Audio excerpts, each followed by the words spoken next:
Un homme de 35 ans était jugé ce jeudi 28 novembre 2024 devant le tribunal correctionnel de Perpignan pour menace de mort via Internet à l'encontre d'une ex-relation sentimentale et détention de stupéfiants.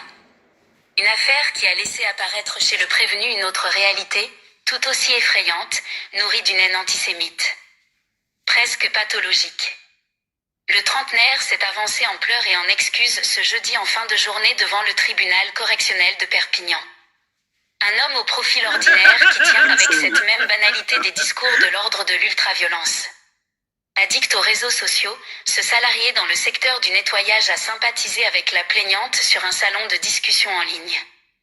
Une relation sentimentale virtuelle, personne ne sait même dire s'ils se sont rencontrés physiquement, qui a tout à coup viré aux injures et aux menaces de mort via ce même fil internet. Jonathan est dans son monde, ou plutôt dans une autre réalité, reclus devant son ordinateur en permanence, a fumé 20 joints par jour et a déversé son fiel. Je vais égorger toute l'épée, de blanche, j'espère que ta grand-mère, la paix, a brûlé à Auschwitz. Je vais te faire une Samuel Paty. J'étais énervé, justifie le prévenu. Ce sont des paroles en l'air et il en est désolé, soutient son avocate maître Méline Massamba-Manfouka. Les mots tuent, faut-il le rappeler. Mais les messages sont d'une telle férocité que la jeune femme, terrorisée, s'est vue prescrire pas moins de 15 jours d'ITT.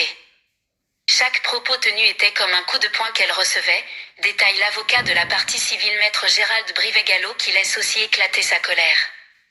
Car, l'affaire en cache une autre tout aussi inquiétante. Jonathan A., selon l'expert psychiatre, ne souffre d'aucune maladie mentale mais il est incapable de contrôler son impulsivité. Il a d'ailleurs été condamné à plusieurs reprises pour des faits de violence. Parmi ses antécédents, il a notamment mis le feu à un camion à l'intérieur duquel se trouvaient des prostituées.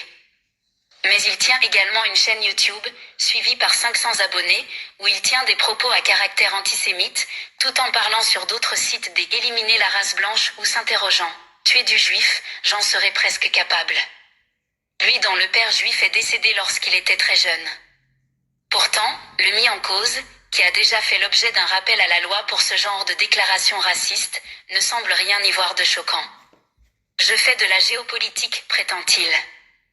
À l'heure où se tient le procès de l'assassinat de Samuel Paty, le professeur d'histoire et géographie décapité par un terroriste tchétchène devant son collège, comment cet homme n'est pas poursuivi pour apologie du terrorisme, dénonce maître Gérald Brivegallo.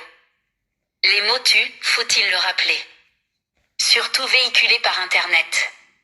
Des esprits faibles ou violents pourraient être encouragés par ces propos. Ce dossier a aussi une dimension pédagogique essentielle. Ta grand-mère la salope, j'espère qu'elle a brûlé à Auschwitz, ta grand-mère.